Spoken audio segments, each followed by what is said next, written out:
ቤት መግዛት ፈልገው ግንባታው መቼ ያልቃል ካርታውስ መቼ ደርሳል የሚል ስጋት አስጨንቆታል? እንግዲያውስ መልሱ ማይ ቾይስ ሪል ስቴት ጋር ነው። ግንባታቸው ሙሉ በሙሉ የተጠናቀቁና ዋስትናቸው የተረጋገጠ አፓርትመንቶችን በልዩ ቅናሽ ለገበያ አቅርበዋል። በመዲናችን አይን ቦታ በቦሌ ጋዜቦ አደባባይ የሚገኝ ለኑሮ ምቹ የሆነ ስፍራ ለእያንዳንዱ አፓርታማ የተናጠል ካርታ የወጣለት በመሆኑ የንብረት ባለቤትነቶ በፍጥነት ይረጋገጣል። ግማሹን ከፍለው ቀሪውን 50% በባንክ ብድር በረጅም ጊዜ የሚከፍሉበት የረጅም ጊዜ ልዩ የክፍያ አማራጭም ተመቻችቷል። ውበት ከጥራት ያቀናጁ ለእርሶና ለቤተሰቡ የሚመጥኑ በተለያዩ የካሬ አማራጮች የቀረቡትን አፓርትመንቶች ዛሬውኑ ይምረጡ። በ0999 11 11 99 ወይም በ0999 11 11 22 ላይ ሃሎ ይበሉን። ማይ ቾይስ ሪል ስቴት ለላቀ ህይወት ምርጥ ምርጫ።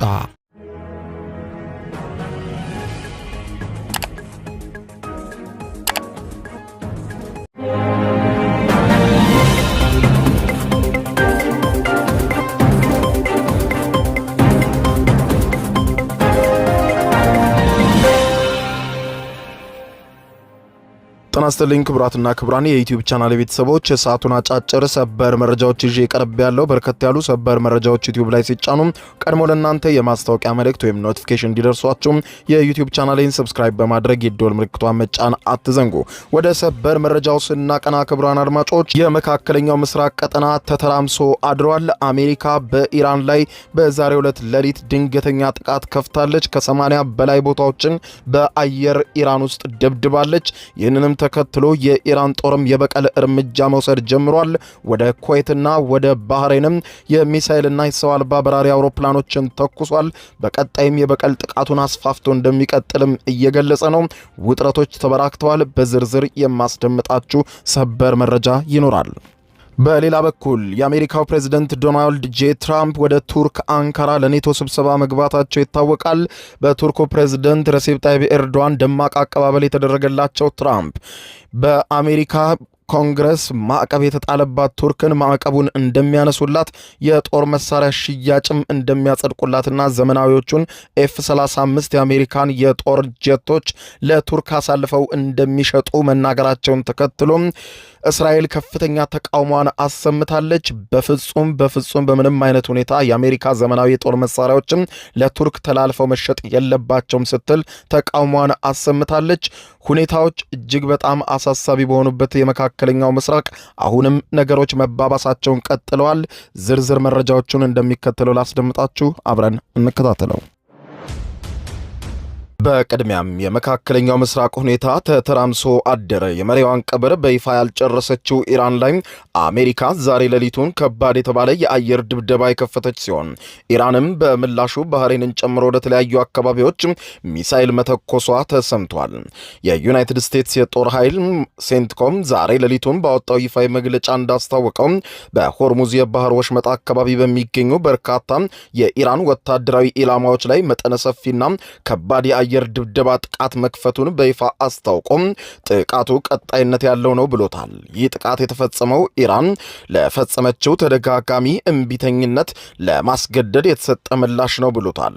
የአሜሪካው አክሲዮስ የዜና ወኪል ዛሬ ሌሊቱን ባወጣው ሰበር ዜና ይህ የተኩስ ልውውጥ ዩናይትድ ስቴትስና ኢራን ወደ አዲስና አደገኛ የበቀል አዙሪት ውስጥ የሚከታቸው መሆኑን ገልጾ ከ3 ሳምንታት በፊት በፕሬዝዳንት ዶናልድ ጄ ትራምፕ የተፈረመው እጅግ ደካማ የሚባለው የመግባቢያ ሰነድ አሁን ሙሉ በሙሉ መፍረሱን ወይም አደጋ ላይ መውደቁን የሚያሳይ ነው ተብሏል። የአሜሪካ ማዕከላዊ እዝ ሴንትኮም በማህበራዊ ትስስር ገጹ ላይ ዛሬ ሌሊቱን ባወጣው መግለጫ የአሜሪካ ኃይሎች በኢራን ላይ አዲስ ዙር የማጥቃት እርምጃ መክፈታቸውን አረጋግጦ እዙ አክሎም ኢራን በሆርሙዝ ወሽመጥ በሚያቋርጡ የንግድ መርከቦች ላይ ጥቃት ለመፈጸም ከሞከረችም ጥቃቱ ተከታታይ ምላሽ የሚሰጠው ነው ብሎታል። ከ80 በላይ የተለያዩ ኢላማዎችን ኢራን ውስጥ መምታቱን የዘገበው የአሜሪካ ጦር በተለያዩ የጦር መሳሪያ ማከማቻዎች ላይ ድብደባ መፈጸሙን ገልጿል። በጥቃቱም የኢራን የአየር መከላከያ ስርዓቶች፣ የእዝና ቁጥጥር መረቦች፣ የባህር ዳርቻ ራዳር ጣቢያዎችም እንዲሁም መርከቦች፣ አጥፊ የሚሳኤል ማዕከላት፣ በእስላማዊ አብዮታዊ ሪፐብሊክ የጥበቃ ጓድ ስር የሚተዳደሩና በወሽመጡ አቅራቢያ የነበሩ ከ60 በላይ ትናንሽ የጦር ጀልባዎችም ሙሉ በሙሉ በአሜሪካ ጦር የዛሬ ሌሊቱ ድብደባ ወድመዋልም ተብሏል። አንድ የአሜሪካ ባለስልጣን ለአክሲዮስ የዜና ወኪል እንዳብራሩት ዛሬ ሌሊቱን የተፈጸመው ጥቃትም በሆርሙዝ ከተፈጸመው ከዚህ ቀደም ከነበረው ጥቃት በ4 እና በ5 እጥፍ የሚበልጥ ጥቃት ነው የተከፈተው ብለዋል። አሜሪካ ጥቃቱን ለመክፈት የተገደደችው በተለይም የኢራን እምቢተኝነት እያየለ መምጣቱና የአሜሪካ ፍላጎት በኢራን ውስጥ ምንም አይነት ተፈጻሚነት አለመኖሩ አሜሪካን በእጅጉ እንዳበሳጫትና የአሜሪካው ፕሬዝደንት ዶናልድ ጄ ትራምፕ በኢራን ጉዳይ አቅመቢስ ሆነው መታየታቸው በእጅጉ ለበቀል አነሳስቷቸዋል ብለዋል። በተለይም ይህ የተከፈተው ጥቃት በተከታታይ ቀናት እንደሚቀጥል የገለጹት የአሜሪካው ባለስልጣን ከዚህ በኋላም በአሜሪካም በኢራን ላይ የምትሰነዝረው ጥቃት እየበረታ ይሄዳል። አሜሪካ ለረዥም ዓመታት በኢራን ላይ ጥላው የነበረውንና በቅርቡ ከመግባቢያ ስምምነቱ መፈረም በኋላ ያነሳችው የኢራን ነዳጅ ሽያጭን በተመለከተ ማዕቀቡ እንደ አዲስ እንዲመለስ መደረጉንም ገልጸዋል። በአንጻሩ የኢራን ጦርና የፖለቲካ መሪዎችም አሜሪካ ለወሰደችው እርምጃ አውዳሚ ምላሽ እንደሚሰጡ ማስጠንቀቂያ ከሰጡ በኋላ ባህሬንን ጨምሮ ወደ ተለያዩ አካባቢዎች የሚሳኤል ተኩስ ተደርጓል። የሃታም አልአንቢያ ማዕከላዊ እዝ በዛሬ ሌሊት ባወጣው መግለጫ አሜሪካን በወሽመጦ አስተዳደር ውስጥ ጣልቃ እንድትገባ በፍጹም አንፈቅድም፣ ለንግድ መርከቦችና ለነዳጅ ጫኝ መርከቦች ብቸኛው ደህንነቱ የተጠበቀ መስመር ኢራን ያሰመረችው መስመር ብቻ ነው በማለት ሉዓላዊነታቸውን አጽንኦት የሰጠው የኢራን ጦር አክሎም ይህ የአሜሪካ ግልጽ ወረራና ሽብርተኝነት ነው፣ ያለምንም ቅጣት አናልፈው፣ አውዳሚ የሆነ ጥቃት በአሜሪካ የጦር ሰፈሮችና በራሷ በአሜሪካ የጦር መርከቦች ላይ እናዘንባለን ብለዋል። የኢራን መገናኛ ብዙሃን የኢራን እስላማዊ ሪፐብሊክ ብሮድካስቲንግ IRIB ዘጋቢዎች እንደገለጹት በደቡባዊ ኢራን ሆርሙዝጋን ግዛት በሚገኙ ሲሪክና ቀሽም በተባሉ ደሴቶች አካባቢ እንዲሁም በባድር አባስ ወደብ ከተማ ከፍተኛ ፍንዳታዎች መሰማታቸውን አረጋግጠዋል። በሲሪክ የአሳ ማስገርና የንግድ ወደብ ላይ በደረሰው የተወርዋሪ ጥቃት በርካታ ሰዎች መቁሰላቸውን እንዲሁም በባድር አባስ ወደብ ላይ የአሳ አጥማጆች ጀልባ በእሳት መጋየታቸውን፣ ጥቁር ጭስም በሰፊው መታየቱን መገናኛ ብዙሃኑ አረጋግጠዋል። የኢራን ከፍተኛ ተደራዳሪ የሆኑት መሐመድ ባገር ቃሊባፍ በበኩላቸው በማህበራዊ ትስስር ገጻቸው ባስተላለፉት አስቸኳይ መልእክት አሜሪካ የመግባቢያ ሰነዱን በከፍተኛ ደረጃ ጥሳለች በማለት የገለጹ ሲሆን ከነዚህም መካከል በወሽመጡ የተደረገው ማስተካከያ በመጣስ በኢራን ላይ ጥቃት በመክፈትና እንዲሁም ተከታታይ የጥቃት ዛቻዎችን በኢራን ላይ በመሰንዘር የነዳጅ ማዕቀብን ድጋሚ በመጣል በደቡባዊ ኢራን የተፈጸመው ጥቃትና በሊባኖስ የሚካሄደው የእስራኤል ወረራ ይገኝበታል ያሉት ቃሊባፍ የጉልበተኝነትና የዘረፋ ዘመን አሁን አብቅቷል፣ የትም አያደርስም፣ እስከ መጨረሻው ድረስ ደም እንፋሰሳለን ብለዋል። እኛ ወደ ኋላ አናፈገፍግም በማለት ጠንከር ያለ አቋማቸውን ለማሳየት ሞክረዋል። ውጥረቱ ቀጠናዊ መልክ እየያዘ የመጣ ሲሆን አንድ የአሜሪካ ባለስልጣን ለመገናኛ ብዙሃን እንደተናገሩት ከሆነ የአሜሪካ ጥቃት እንደተፈጸመ የኢራን ጦር ወደ ባህሬን በርካታ ሰው አልባ በራሪ አውሮፕላኖችን ወይም ድሮኖችንና ሚሳኤሎችን በከፍተኛ ቁጥር ወደ ባህሬን ማስወንጨፉን ገልጸዋል። የባህሬን የውስጥ ጉዳይ ሚኒስትር በሀገሪቱ ውስጥ የአየር ጥቃት መከላከያ ሳይረኖች መጮኻቸውን አረጋግጦ ዜጎች ተረጋግተው ወደ ቅርብና አስተማማኝ ወደ ፈንጂ መደበቂያዎች እንዲገቡ አሳስቧል።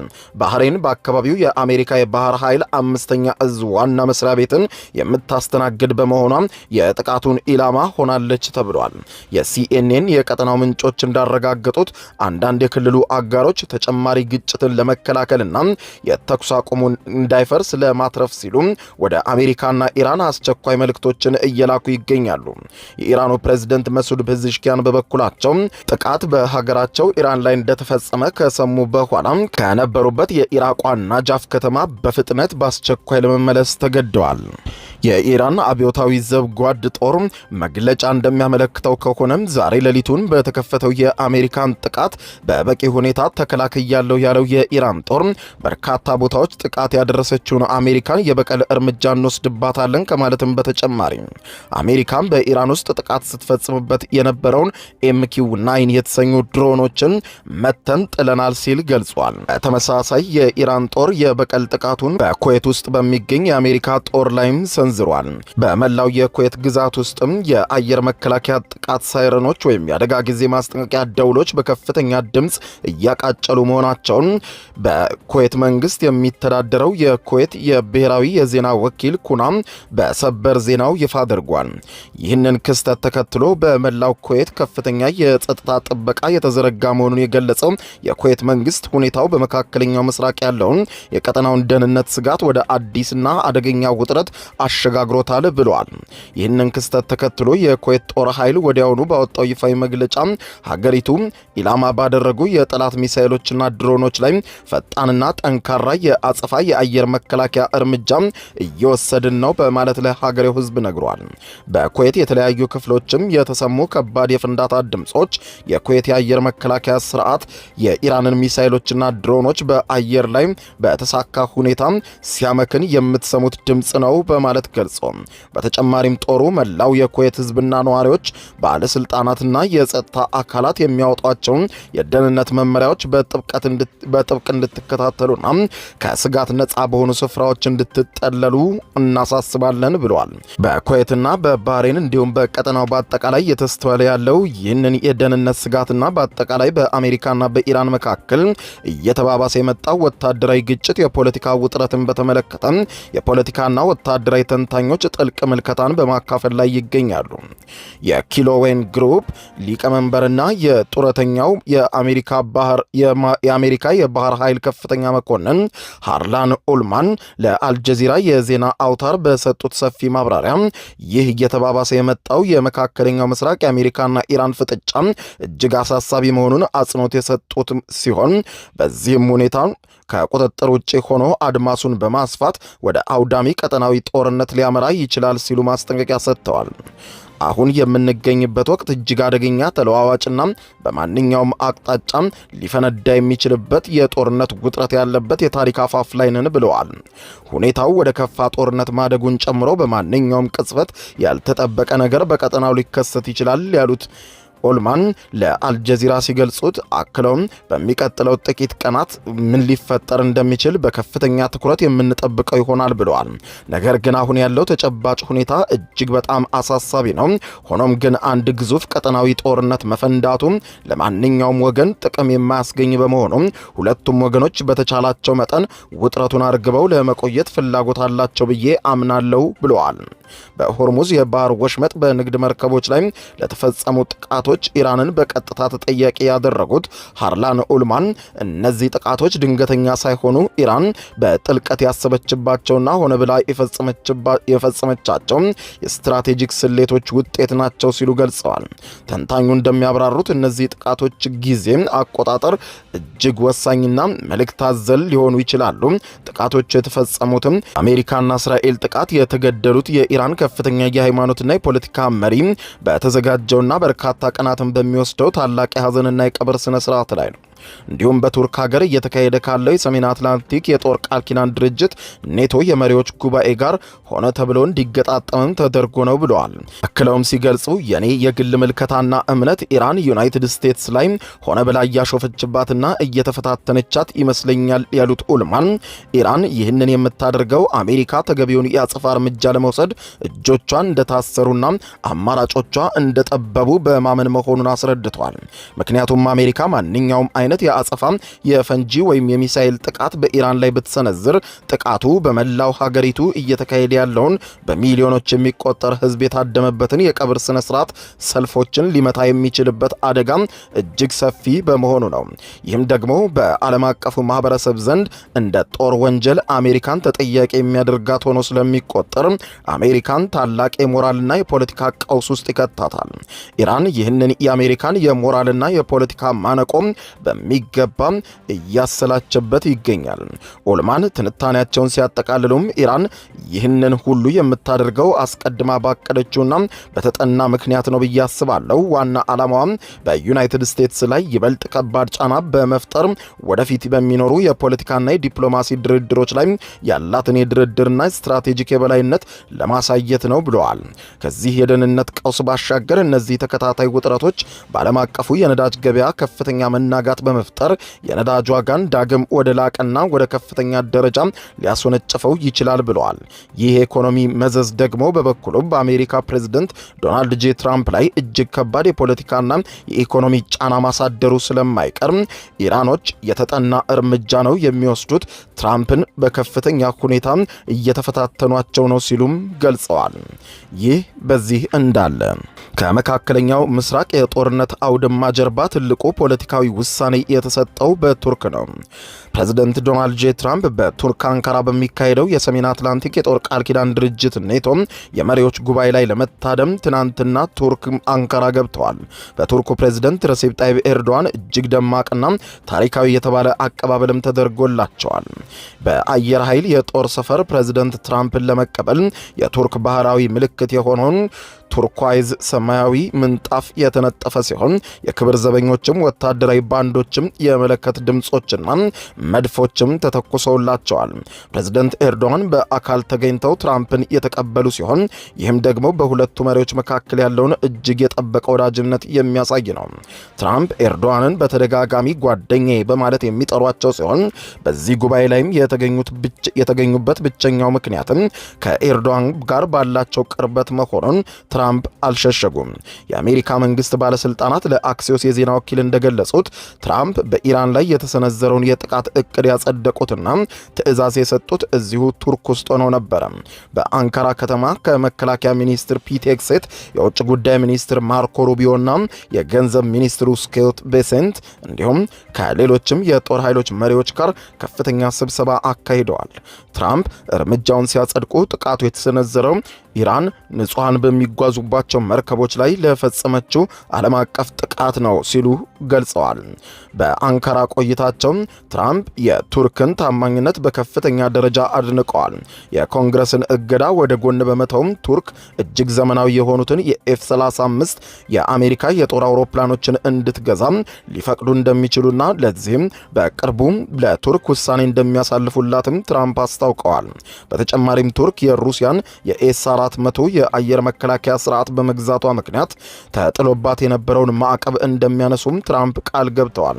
ማዕቀቡን ልናነሳ ነው፣ ጓደኞቻችን ላይ ማዕቀብ መጣል አንፈልግም ብለዋል ትራምፕ።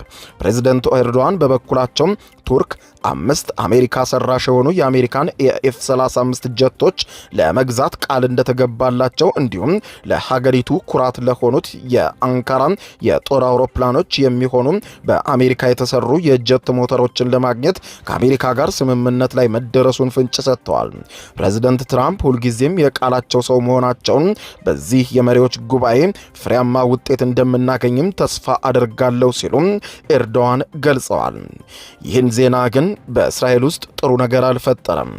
ፕሬዝደንት ትራምፕ ለቱርክ የኤፍ-35 የጦር አውሮፕላኖችን ለመሸጥ ማሰባቸውን ባስታወቁም በዚያው ሰዓት የእስራኤሉ ጠቅላይ ሚኒስትር ቤንያሚን ኔታንያሁ በጉዳዩ ላይ ከባድ ተቃውሞ አሰምተዋል። የአሜሪካ መከላከያ ሚኒስትር ፒት ሄግሴት ስለ ኢራን ጉዳይና ትራምፕ ከኤርዶዋን ጋር ስላደረጉት ውይይት ለመነጋገር በዛሬው ዕለት ከቱርክ ወደ እስራኤል እንደሚጓዙ ሲኤንኤን ዘግቧል። ጠቅላይ ሚኒስትር ቤንያሚን ኔታንያሁ ከሲኤንኤን ጋዜጠኛ ዳና ባሽ ጋር ባደረጉት ቃለ ምልልስ አሜሪካ እጅግ የላቀውን የጦር አውሮፕላኗን ኤፍ-35ን ለቱርክ መሸጧ ቱርክን ለአሜሪካ ወዳጅ ሀገር አያደርጋትም በማለት ገልጸው ከቱርኩ ፕሬዝደንት ጋር ያላቸውን የከረረ ጠላትነት በድጋሚ በቃለ ምልልሱ ላይ አንጸባርቀዋል። ኔታንያሁ የቱርክን አገዛዝ ዩናይትድ ስቴትስን በሚጠላና ለሽብር ስራዎች የተጠላለፈ በማለት ገልጸው አሜሪካ ዘመናዊ የጦር ጀቷን ለቱርክ መሸጧ በፍጹም የምንቀበለው አይደለም ብለዋል። ኔታንያሁ አክለውም ኤርዶጋን ለዩናይትድ ስቴትስ አራያ የሚሆን አገር አይደለም፣ የኔን ሀገር በምድራችን ላይ ብቸኛዋን የአይሁድን አገር እስራኤልን ለማጥፋት የሚዝት ሰው ነው በማለት የትራምፕን የጦር መሳሪያ ሽያጭ እቅድ በይፋና በጥብቅ ተቃውመውታል። ፖለቲካዊ ውጥረቱ እዚህም እዚያም እያየለ ነው። ክቡራን አድማጮች ለሰዓቱ ያስኩላችሁ አጫጭር መረጃዎች የሰማችኋቸው ናቸው። ከሰዓታት በኋላ በሌላ መረጃ ተመልሰን እስከምንገናኝ በያለንበት የዓለም ዳር ቸር እንቆይ። አሁን ከልቦ ለመሳቅ ይዘጋጁ።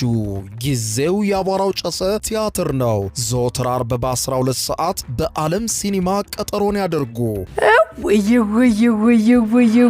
አቧራው ጨሰ ቅድስት ገብረስላሴ፣ ቃል ኪዳን ታምሮ፣ ሱራፌል ብስራትና አቤል ብርሃኑ የወይኗ ልጅ በድንቅ ሁኔታ ይተውኑበታል። ከኔ ጋር ግን አንግባባም አይደል? ሳቅ እንደ ጥጥ ይፈተላል፣ በቃላት እያዋዛ በድርጊት ያስደምማል። አዎ ምስክር የለኝም። አቧራው ጨሰ ልብ አንጠልጣይ ኮሜዲ ቲያትር፣ ደራሲ ሱራፌል ብስራት፣ አዘጋጅ አቤል ሰለሞን። ዘወትር ዓርብ በ12 ሰዓት በዓለም ሲኒማ እንገናኝ። እናንተ ተወያዩ፣ እኛ እንውጣላቸው አይደል? ወዴት ነው የምትሄደው? አቧራው ጨሰ የዘመኑ ምርጥ ኮሜዲ ቲያትር። የዩቲዩብ የስኬት ሚስጥሮችን በዝርዝር የያዘው የአቤል ብርሃኑ የወይኗ ልጅ መጽሐፍ ሁለተኛ እትም በገበያ ላይ። ዩቲዩብ ለመጀመር በአጭር ጊዜ ስኬትን ለመቀዳጀት አስበዋል?